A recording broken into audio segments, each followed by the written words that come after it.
at University of Nebraska at Omaha, and it was ultimately Omaha coming away with the 2-0 victory.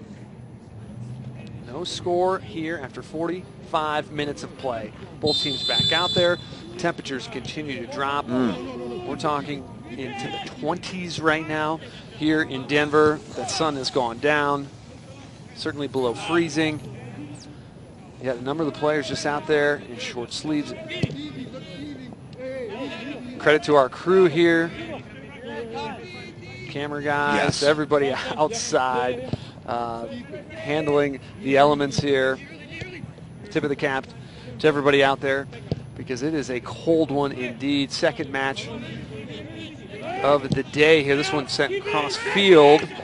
Gutierrez right to him there. Well, you're absolutely correct. He's trying to center this one. It's going to be a corner kick. That was Gannon able to force that one out, but a corner coming up right away for Omaha out of halftime, just 45 seconds into this one, and an opportunity off a set piece. Fantastic delivery there from the sophomore Mitch Hammer, who sends that crossfield pass pinpoint to Gutierrez. Gutierrez towards the top of the box. Tried to get headed out of there, and finally punched out far side, but not totally clear. That was Andy O'Donoghue, a grad student from New Zealand. This one sent well over the frame. And Gutierrez doing good work there to track back and get that ball, but unfortunately for him in Omaha, that cross well off the mark as that goes behind the goal, and that'll go for a goal kick as Tor Erik Larsen sets on up. You know, his father is watching from back in Norway. Middle of the night there. We got a couple of Europeans. I know Jacob Weiler is watching from Germany as well. Jacob Weiler was on the Omaha team last year and now playing in the German 5th division. So shout out to him. And Brad, I understand that you are huge in Europe, so. Yeah, a lot of people consider me a big deal across the pond. Sure, I don't know any of them. I don't know any of those people that consider me a big deal, but Brad Thompson, a household name, and those are the rumors that Chris is just now creating. It's got to start somewhere. Mastodons with a cross. That one got sent out of the box. They still have it.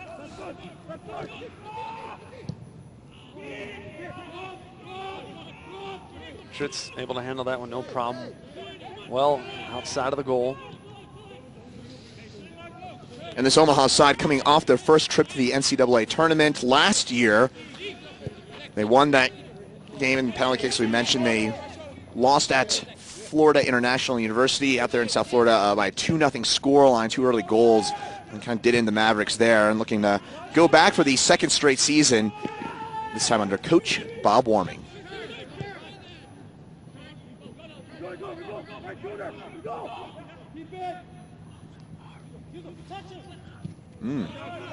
Corner force there. Actually, I beg your pardon, a goal kick is going to come up for Tritz. Good defending there from Hammer, who so far this half, we've seen it on both sides of the field, had that fantastic delivery, as we mentioned, that set up the first opportunity for Omaha at the start of the half, then come back and doing the solid defending there to keep that ball from going into the box and kept it to a goal kick as well. Hammer, sophomore, 5'10", 165 pounds, transfer from Oregon State. Gutierrez trying to track this one down in the corner, and he cannot. Goal kick coming up here for the Mastodons. Pioneers, the #1 seed in this tournament, which means in 2019 they will again host the Men's Soccer Summit League Championship right here at the University of Denver Soccer Stadium. That's obviously a big honor. Pioneers with that win at Omaha. It was a 4-3.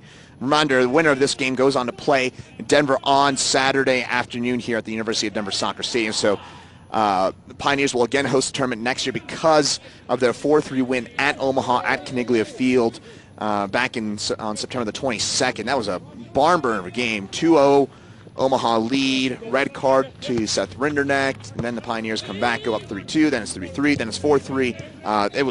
That was a fun game to watch, and you see some more. Omaha always seems to give Denver a game always seems to go down to the final minute between Denver and Omaha. And Fort Wayne came here back in early October and gave Denver quite the game, as well as a 2-0 scoreline in favor of the Pioneers. But DU was far from easy. Fort Wayne hit a post, a crossbar early in that game, so it was quite the contest there as well. So I would imagine either way, whichever way this game tilts, it will be a fun one on Saturday. No question. When you're talking about a berth, automatic berth in the NCAA tournament, that's fun indeed when two teams are going at it with so much at stake.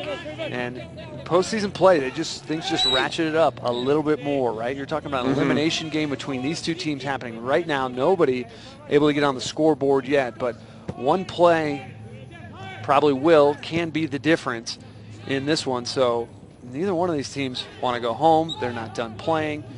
They want to keep the season going. Is Frank that one off of his hand, so it's going to stop play. Free kick coming up here.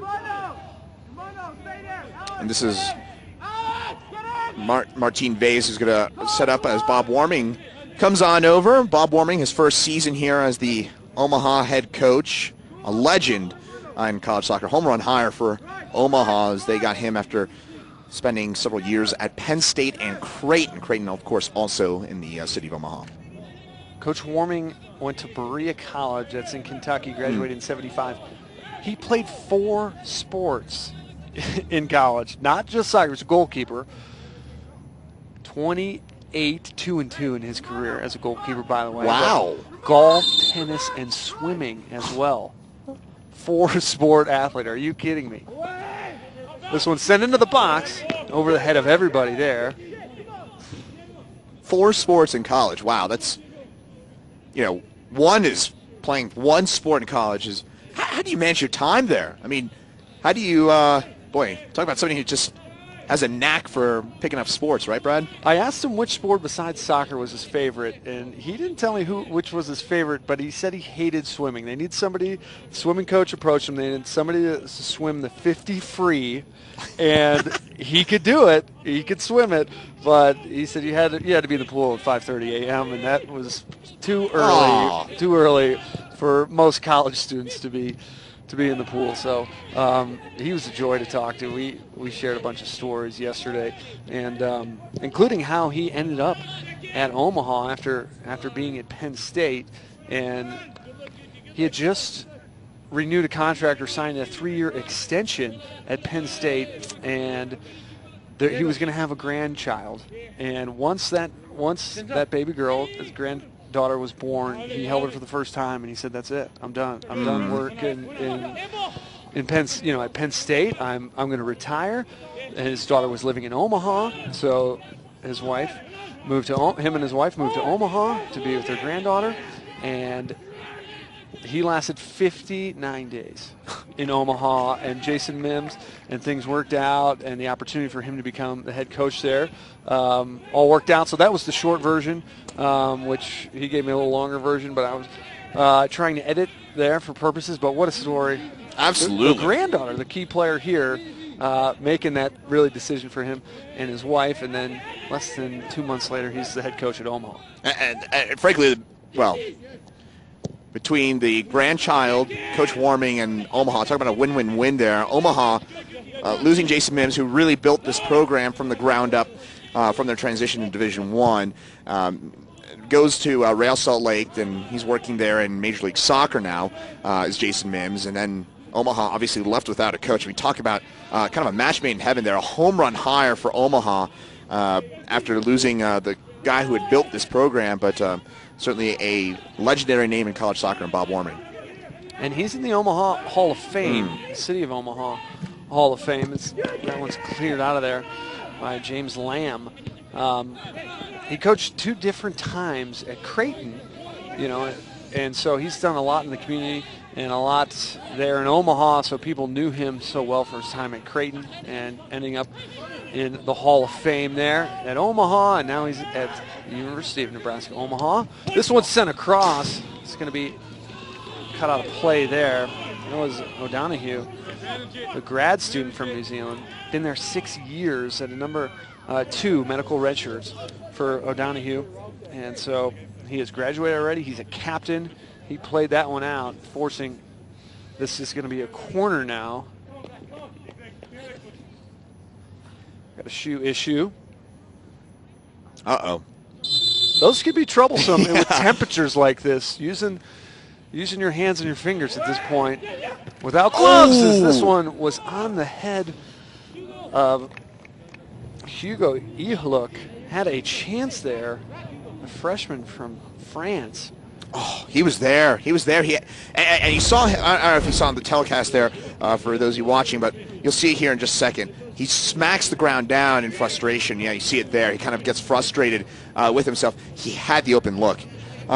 You've got to do a little better. I mean, he knows it. You look, not to be the poor kid there. He sends that. He went for a bit of a flicking header there and just missed the proper contact with it. But Ihluk, 6'1", wide open there. Yeah, that's one you would.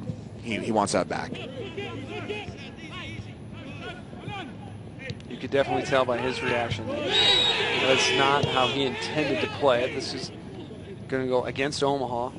I beg your pardon, against Purdue Fort Wayne.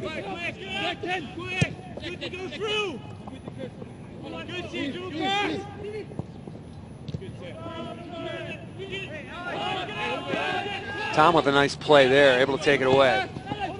Well done, and a little give and go between Kearns, and Woods able to step in front. First kind of half chance you've seen there from Fort Wayne a little bit as they tried to go on the counter. That seems to be the game plan. Again, Omaha's going to sit with the possession. They're going to control, dictate the overall tempo. But Fort Wayne, they are dangerous on the counterattack. Reminder that they are averaging 2 goals a game. That's a lot in soccer. And Omaha averaging 1.29. Gutierrez going to play it outside. Good run on now into the middle. Ooh. Again, not the touch that the Mavericks were looking for.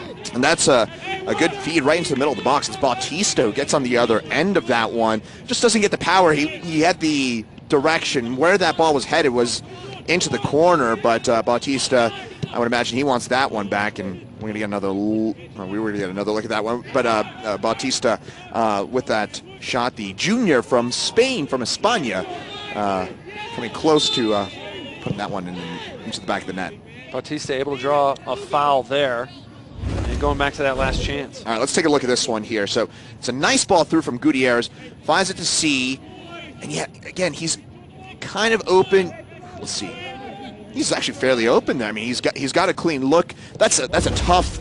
Again, that's one of those things that it looks. You're probably watching at home going, oh, well, why didn't he put it on goal? I mean, that is a very difficult pass shot to execute and to get the proper power on it, and he came quite close. Bays now trying to find a teammate at the top of the box there. Gutierrez is going to be whistled. Him and Tom got tangled up. And just to that run that you just saw there for Bautista, he's got to run into the middle of the box. And so his first priority is getting open. Then when you get that quick pass in at a short distance like you got there from Gutierrez, you don't really have time to look up and see where you're going to send that ball to. So you kind of got to guess a little bit or have eyes on the back of your head, which most people don't have. So there, it's obviously a bit of a difficult opportunity and came quite close. Location was there, just not enough power. A late whistle, and James Lamb can't believe it. The freshman, 6'2", from Auckland, New Zealand, claiming there was no contact there. I think the reason for the frustration there is that it seemed that almost Gutierrez made the call for himself, because Gutierrez makes the kick. There's no whistle initially, and then Gutierrez raises his hand, and then the referee stops it. It's almost, to Lamb, probably felt like the call was given to the opposing star player, almost like LeBron kind of lying down on the floor, and then the referee gives the foul, something like that. The whistle was late indeed. You can see from the replay, it was the correct call. And now we're going to go the other way, that call against Omaha.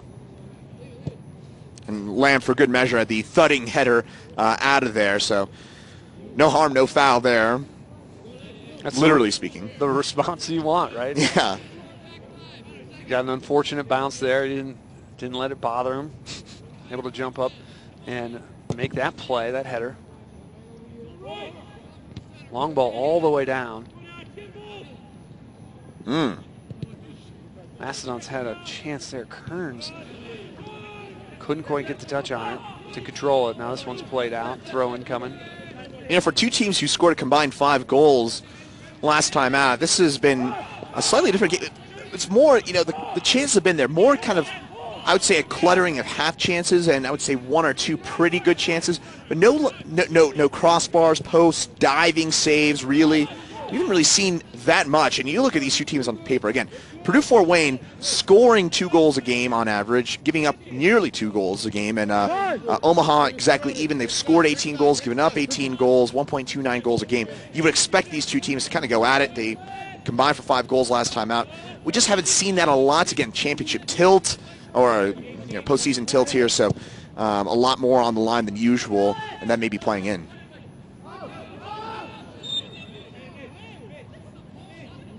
Again, that late whistle coming there as Martin Vez was trying to trap it and control it there along the sideline. A number of touches to try and keep it in. Eventually the flag went up.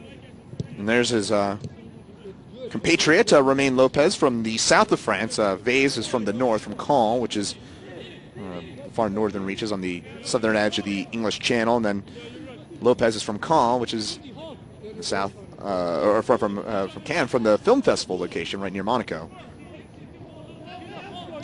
My dad's favorite place in the world is Caen, France. So, anyways. Because of the film festival? No, he spent a lot of time on a boat for 2 years there in the south of France, and he loved it. I can't blame him. This one, yeah, that sounds okay. It does. Sent across, all the way across.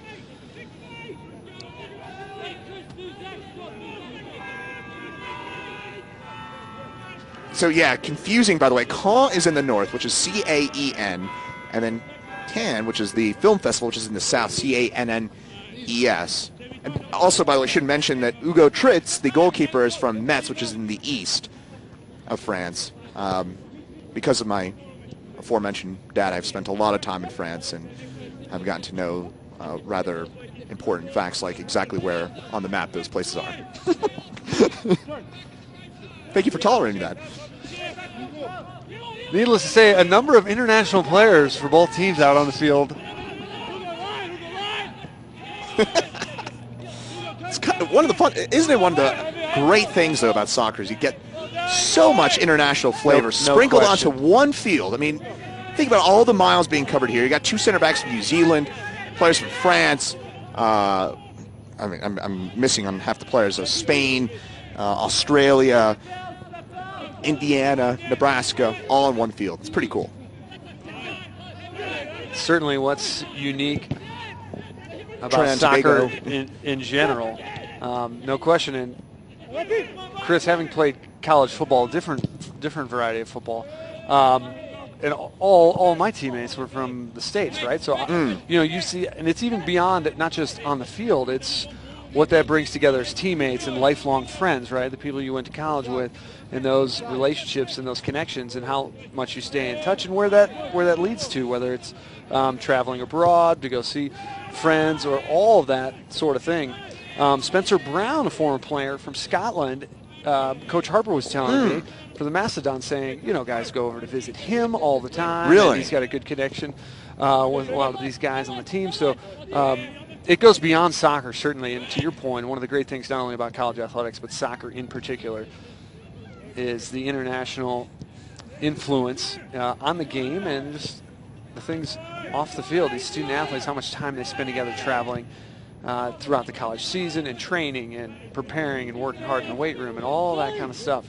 That goes a long way in just the overall development of the student athlete.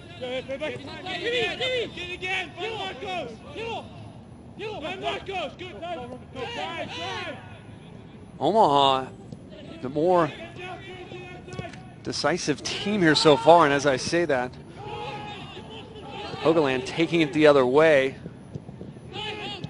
Senior from Fort Wayne. He's got it back now on the far flank. Looks to send it in. And Woods tracking back, able to deflect it. Yeah, it's been Omaha with the possession. If you're from the Fort Wayne side of things, they had enough possession during the first half of the first half that first, I'd say 20, 25 minutes, if they were hanging in there in a more comfortable way, this is a bit from a Fort Wayne side of things. 25 minutes, a lot of time on the clock, and ask them to sit back the way they are right now and maintain that. It can happen. We certainly wouldn't rule that out, but Omaha looks to be maybe nudging ahead in terms of the overall edge here in the second half. Maybe a little bit of tiring here for Fort Wayne as well. And it really started right out of halftime. The first 45 minutes, they were able to force a corner kick, get an scoring opportunity there. So right out of the locker room, coming out at halftime, they were warmed up, they were ready to go, a little bit more fight, a little bit more juice for the Mavericks. Coming out of halftime, it's carried throughout the last 20 minutes here. Goal kick here for the Mastodons. You can see Leishout. I mean, he's their leading goal scorer, 12 goals so far this season. He's been asked, it looks like, based on my vantage point, it looks like he's playing from more of a holding mid role. There's Josh Garcia, the junior from Albuquerque, who checks back in for Alex Frank, one of the players from New Zealand up top. But again, number 8, Matthew Leishout, he's their catalyst, he's their goal scorer, and he's playing a holding mid role. This is a defensive posture here from Mike Harper's side, and I think if you're Fort Wayne, maybe you're counting on just that counter. You do have some pretty clearly explosive players up top. Blake Kearns can do it by himself, and you've got Romain Lopez and Kyle Hoagland coming on up, Zach Tom, a couple of good players, Adam Gannon, guys who can come up and help you out on the counterattack. But again, I think if you're Fort Wayne, you'd like to see a bit more possession. Coach Harper saying Leishout just a workhorse, just in the middle of the field, in that midfield, just an engine, a catalyst. So we'll see if he maybe perhaps get the ball a little bit more here. And like you said, there's a lot of work to do from him where he's at in that midfield position. And Garcia is going to be whistled here. Big reaction from the Mavericks and the bench. The referee seeing the exact same way. This one's sent in and punched out of there. O'Donohue, a 60-year grad student. I asked Coach Harper who had the best nickname on the team, and he went to O'Donohue. They call him Grandpa. He said he comes in with his coffee, and I'm like, he just said he's one of the older guys, very mature, helps a lot of the younger guys out, and that one punched out of there by Gannon. Nice header there. And now Lopez up to Kearns. Can't quite control it. Rinderneck working back there. 6 foot, 385 pounds from Cedar Rapids. Seth Rinderneck, big body, big defender back there. Able to win that ball. Denzel Wood, 6'2", no small guy either. 2 center backs, and foul here. This will go Fort Wayne's way, but kind of to your point there, O'Donohue, the grandpa, coming on over to help out and make that tackle, and that is a fun nickname, Grandpa, a 6-year player. Here's Martin Vase coming on up, and boy, full steam ahead. Wasn't that there? 5'7", 145 pounds, and Martin Vase just running straight at a couple of players that are significantly bigger than he is.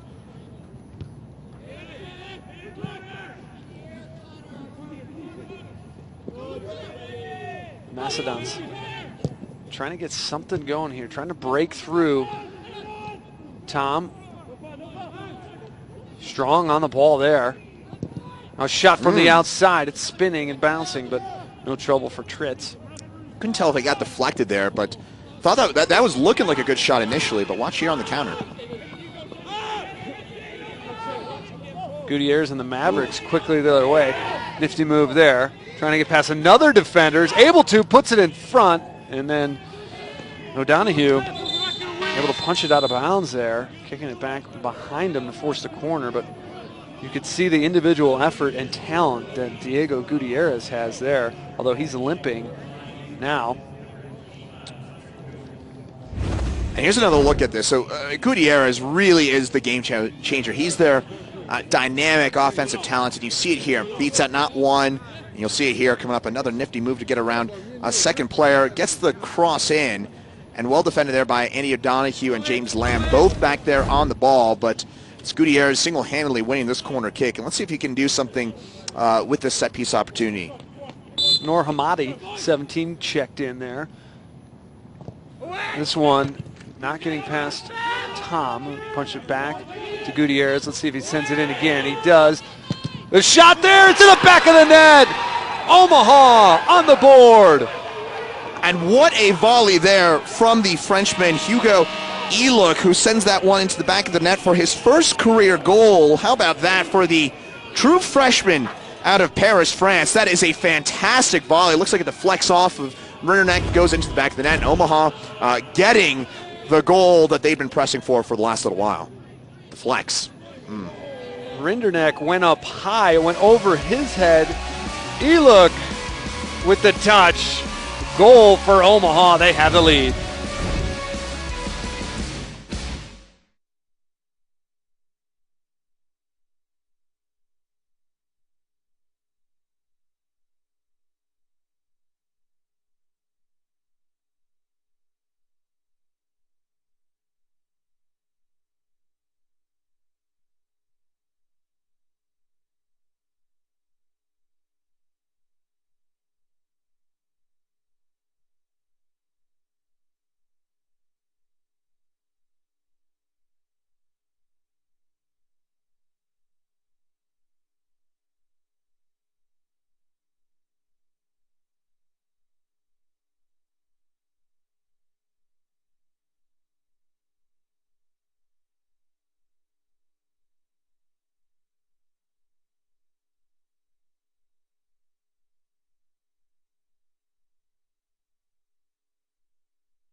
Scoreless, no more.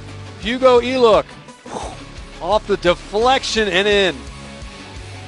Another look at this one. Just an incredible shot there. And looks like it takes a slight deflection that kind of pushes it further in the corner. But that was a great hit there from Elook, the freshman from France. And that's got to feel pretty good, doesn't it?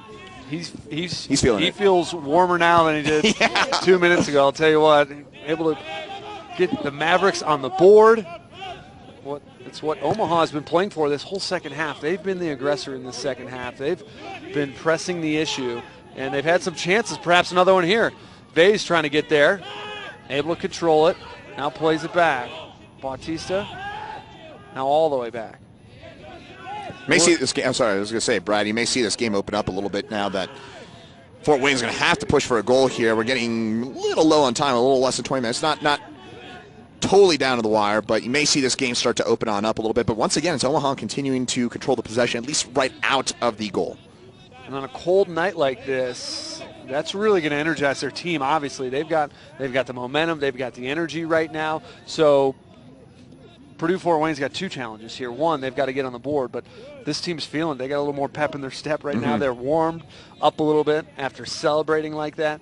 So watch out if you're the Macedons. They need to counter here in the final 20 minutes of action. Elook, first goal of the season. Does have an assist on the year, the freshman. 3 points in all. And able to break this thing open. It had been scoreless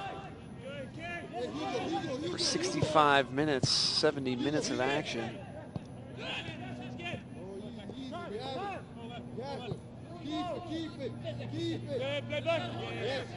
Gutierrez initially taking the corner, and it got sent right back to him. Didn't clear that first line of defense. Got sent back to him and sent it back in again.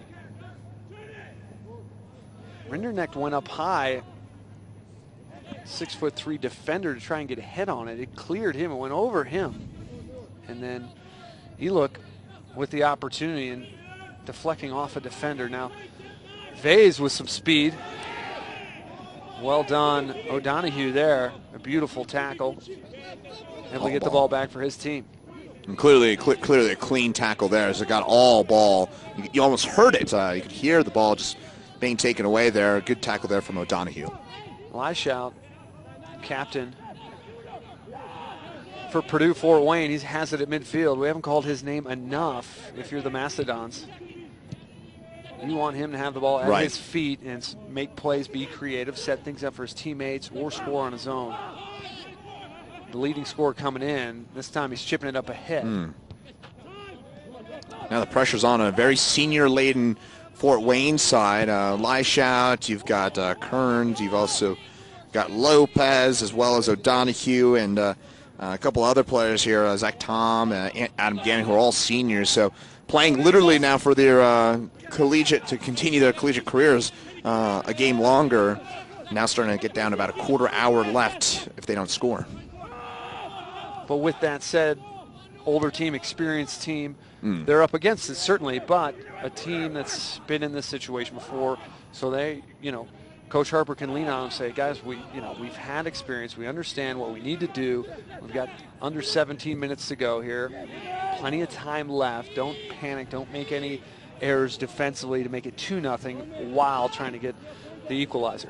Yeah, it looks like not a whole lot changing tactically formation-wide either side. So for Mike Harper, there's a look at the 12th year head coach of this Purdue Fort Wayne side, West Lafayette, Indiana native, and scored 72 goals in his Purdue Fort Wayne career, and honorable mention All-American during his career at Purdue Fort Wayne. Well, he's got probably a few nerves there as time starting to tick a little bit here. Ooh. Hamadi, 17, running on. He came in just a few moments ago. Plays this one across to Gutierrez. He spins. That shot's blocked. Wow. My goodness, what a save. Adam Gannon able to chest that ball with Larson out of the goal mouth. And watch the other way now, too. Now we got Zach Tom. Ooh. Good connections there for the Mastodons. They're looking to get some sustained possession and perhaps a chance. Lopez. Leishout up to Lopez. And that one sent out of play. It'll be a corner, but you mentioned it. Things might open up. They have. Yeah, and here's another look at this fantastic opportunity. Great ball in from Hamadi, who just checks in. And this goes to the other side of the field. Gutierrez, nifty move around. And Adam Gannon just so calmly, coolly just chests it on down. Fortunately for him and for Purdue Fort Wayne, that ball, well, came right at him. But well covered there from Adam Gannon, the senior at Fort Wayne. 5'11" captain. As the opportunity is now coming fast and furious here, both ends of the field. This one ripped from the outside all the way through the box. Nobody got a touch on it. Oh, that was a couple of close chances there off the corner, and then that shot that came in from Kyle Hoagland. There's a look at him, and that shot looking back post, and that came close. That was a deflection away from going to the back of the net. So Purdue Fort Wayne, some kind of thaw, as tends to happen after a goal like that, comes close. And here's a look. Lopez kind of keeps that in with a little bit of trickery, and that is a great shot from Oakland. Wow, that was close. Within a yard, maybe within a foot. Purdue Fort Wayne, with under 15 minutes to go, has got to press it here. They've got to force the issue. They've got to be aggressive, take some chances. They had an opportunity there, a couple of chances. This one's sent in, and Tritt's able to come out.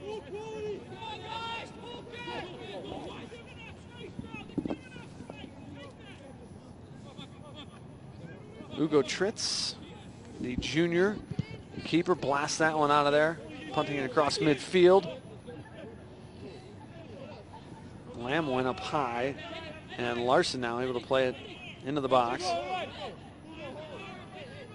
Out to O'Donohue.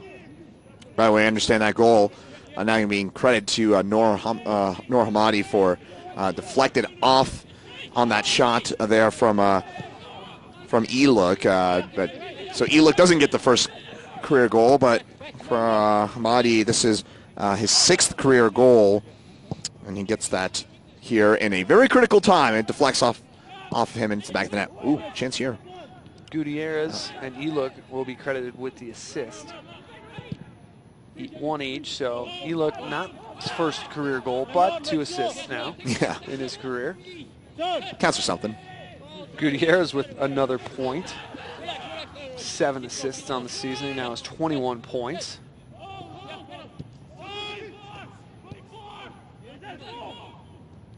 '70th minute. Goal. And now the Macedons trying to put something together here. They've been better since the goal. Getting more of the ball, and they had pretty good flurry of chances a few minutes ago. Let's see if they can keep that sustained pressure.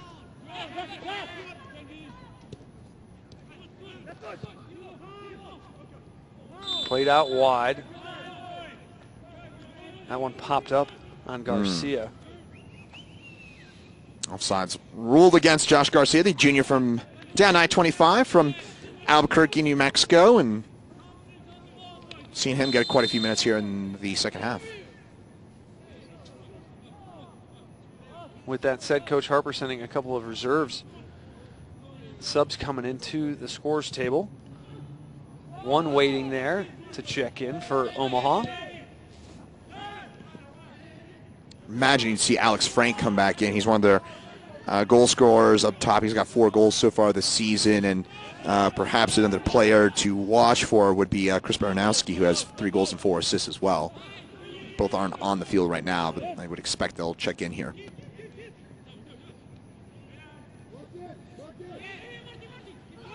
Vase with some time and space.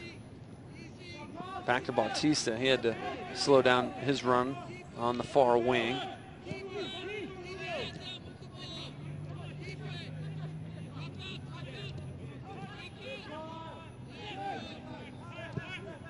Omaha doing a better job here of possessing a bit more. They obviously want to keep the ball, and looked like Purdue Fort Wayne was starting to get a bit more of that foot in the game and getting some more sustained possession, but last maybe minute or so, starting to see Omaha get a bit more on the ball and putting a little bit less pressure on their back line.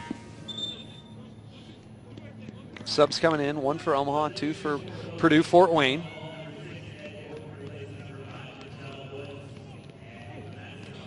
Woods comes out, Ed Gordon back in, number 6, you see him there.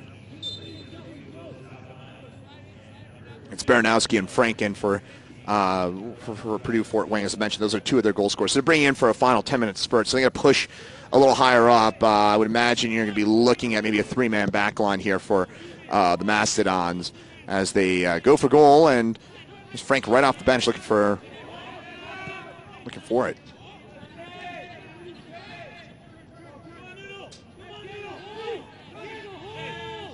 Lash out.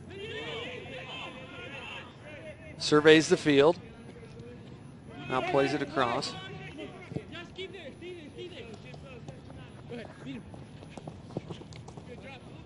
Purdue Fort Wayne on the attack now. Beautiful ball up. An opportunity cut back to the middle. Oh. Still loose in the middle of the box. A crawling header there. Leishout still applying the pressure. Macedon's trying to get behind that defense. Oh. They cannot. That was close there. Good defense from Omaha to prevent that, but maybe another chance coming up here.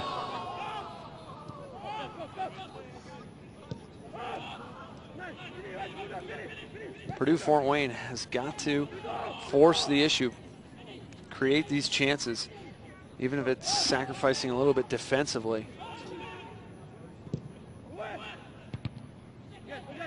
This one headed out of there.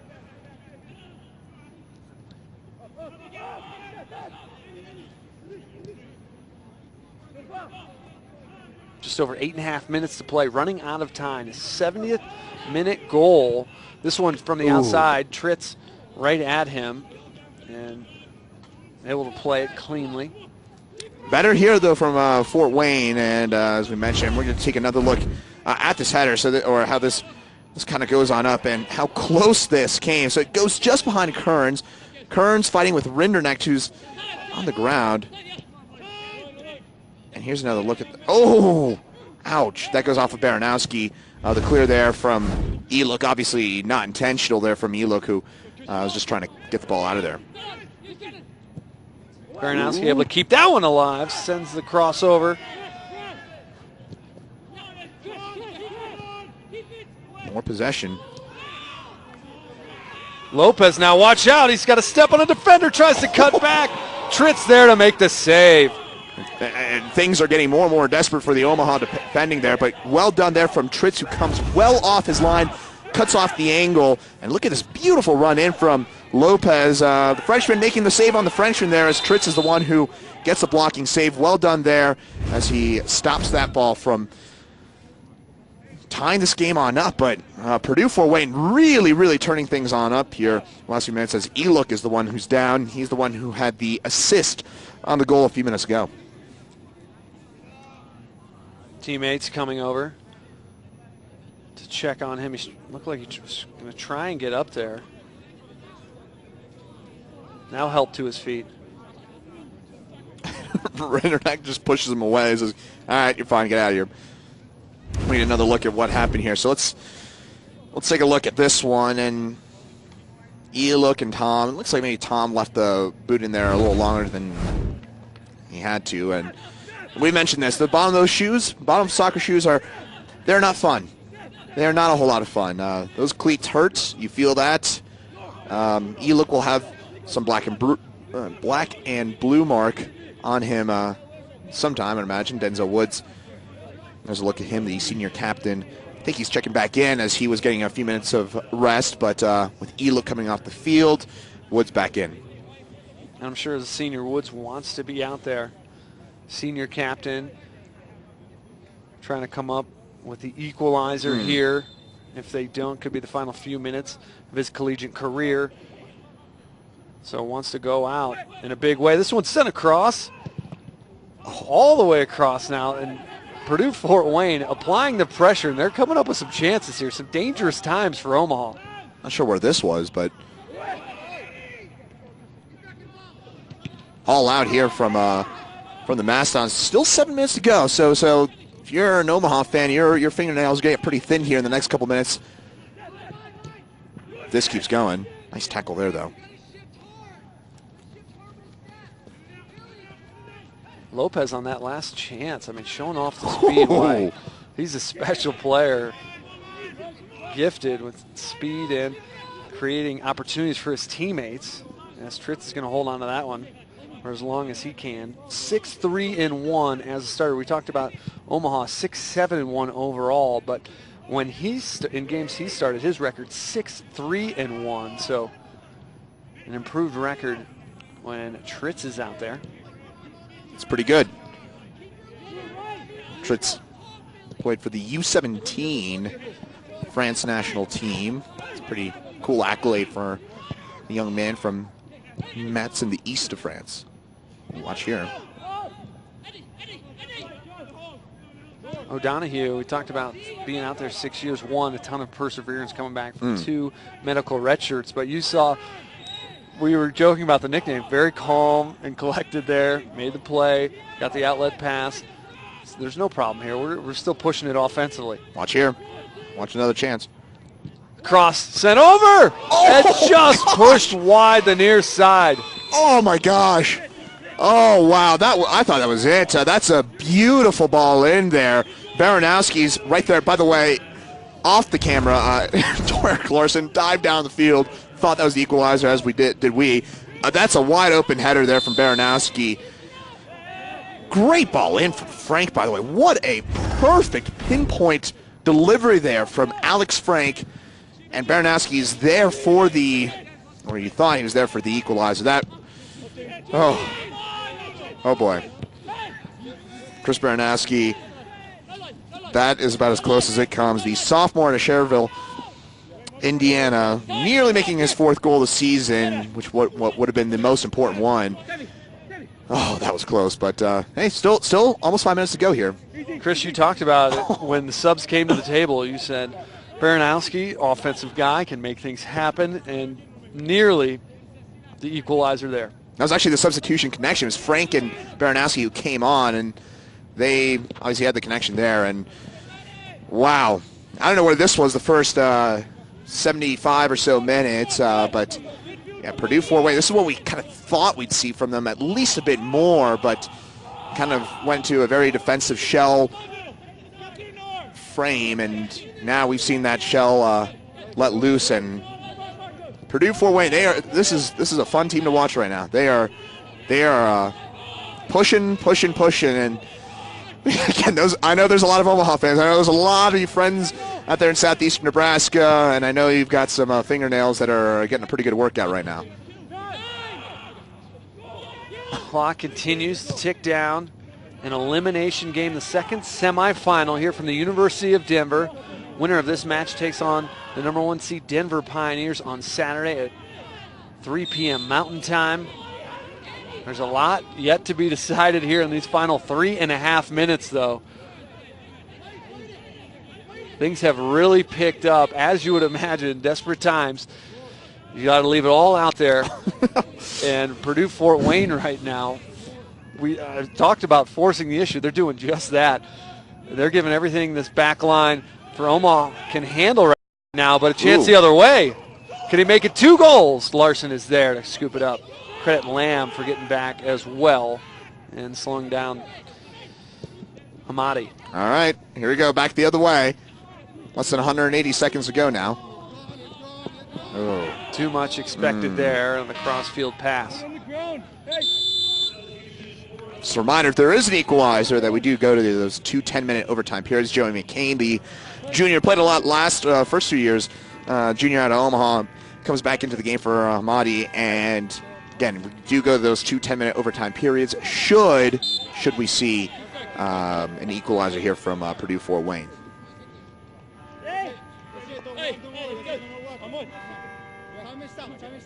Hugs all around. He got the goal, so.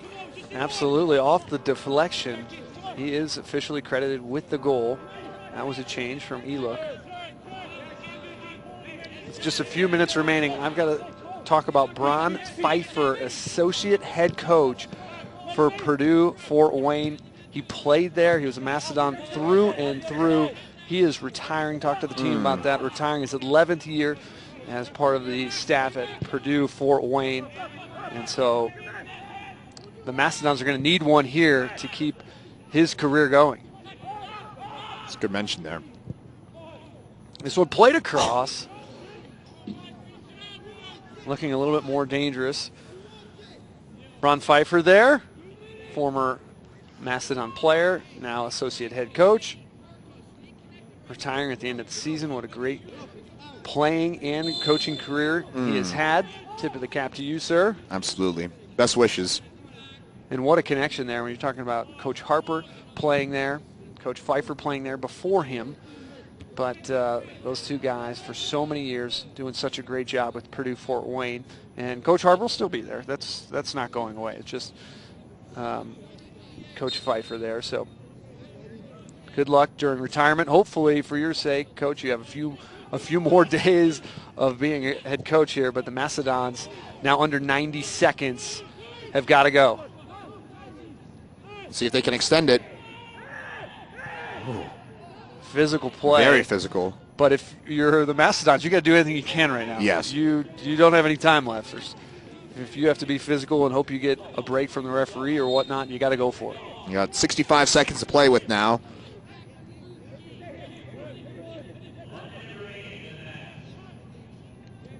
That one played out of bounds. Quick throw-in.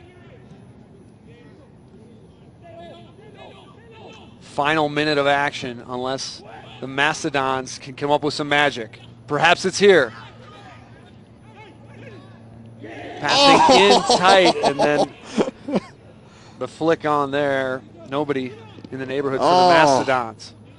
Looked like they had a couple chances at a shot there. Nobody opted to go for it, but yeah, that's a missed opportunity. I had a few of those. Omaha just trying to hang on here in the final few minutes of this one. Omaha bench not helping a lot with getting that ball. Last second opportunity, and it's taken away by the Mavericks. The final few ticks, it's coming off the clock, and Omaha wins it 1-0. Noor Hamadi, the 70th minute goal. Gutierrez picks up the assist. Eluk with the assist as well, and that's the final from the University of Denver. The Mavericks advance to take on the University of Denver Pioneers.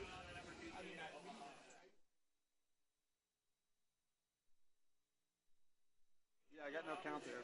I don't know if I was late or what. Oh. I was like, I don't know. Yeah, when the music stopped, so I'm guessing it's over. When the music stops. So we've got the top 2 seeds.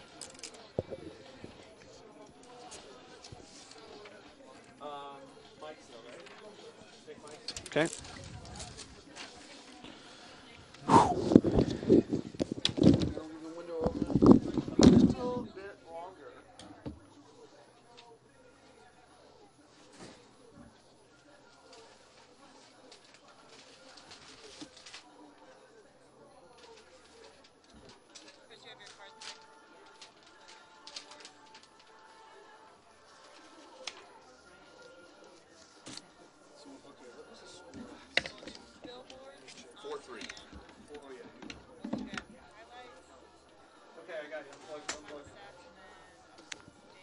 Guess what? Denver, Omaha.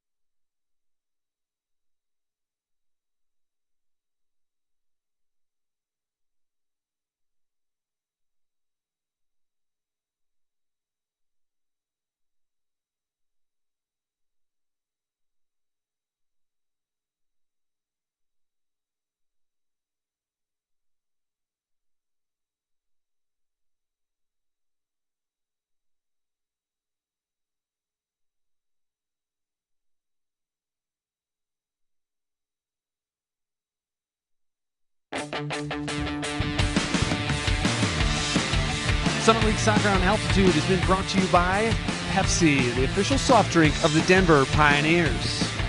By the Denver Post. Get exclusive offers, discounts, tickets, and more with your Denver Post membership.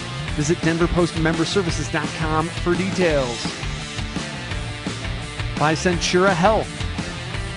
Committed to excellence of healthcare and proud supporter of the Denver Athletics. And by your hometown Toyota stores. Toyota, let's go places. Here at the University of Denver, Brad Thompson, Chris Bianchi with you, and 2 semifinal matches. It's been an exciting day. 1-0 score for each, and Omaha in the second one advancing. Yeah, 2 dramatic games. Probably the second one a fair bit more dramatic as Purdue-Fort Wayne had several chances, came very close to equalizing. It was a very fun day of contests, and it leads to a familiar result, Denver and Omaha coming up on Saturday. The top 2 seeds, when you looked on paper, these are the top teams, and they're going to end up there. It all started in the second half when things got going for Omaha. They had a lot more chances. They came on at halftime, and they just had more aggressiveness and more action. They really pressed the Mastodons. Yeah, and here's a look at some of the chances they had. A couple of great opportunities, including this one. Look at this, cleared off the line there by Adam Gannon, the senior. And then Purdue-Fort Wayne with a couple of chances of their own. Watch this one. I mean, this is the one that should have been the equalizer there from Baranowski. He'll rue that one a little bit, but yeah, I'm sure Baranowski would want to have that one back. Omaha, though, here's a look at the goal. This one deflecting off of Noor Hamadi. And Eluk there with the initial shot. A great goal there from Omaha, and they come away with the 1-0 victory. Here are the final stats after the Mavericks advance. At the end, you could see by those shots, Purdue-Fort Wayne really pressed Omaha. Oh, they were pushing it. Purdue-Fort Wayne came very, very close to that equalizer. That looked like I thought they were going to get it there at the end. They had a couple of chances, one clear through from Romain Lopez. Tricks came off his line. A couple of great chances for Purdue Fort Wayne. Unfortunately for the Mastodons, who had a great year, they were expected to finish last in the preseason poll, and they finished third and came very close to beating the number 2 seed.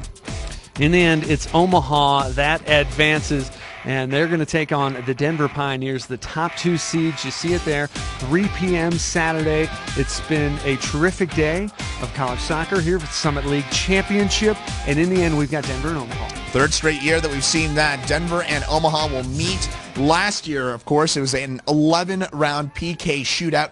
That was at Omaha. This time the game is going to be in Denver, where 2 years ago the Pioneers beat Omaha with the late goal. It was a 4-3 matchup. The Pioneers victorious when those two teams matched up. The final score tonight in semifinal number 2, Omaha 1, Purdue Fort Wayne 0. Be sure to watch Summit League Championship right here Saturday, November 10th at 3 p.m. on Altitude. This has been a presentation of Altitude Sports and Entertainment, your HD home for DU soccer. For myself, Chris Bianchi, the entire crew, thanks for tuning in.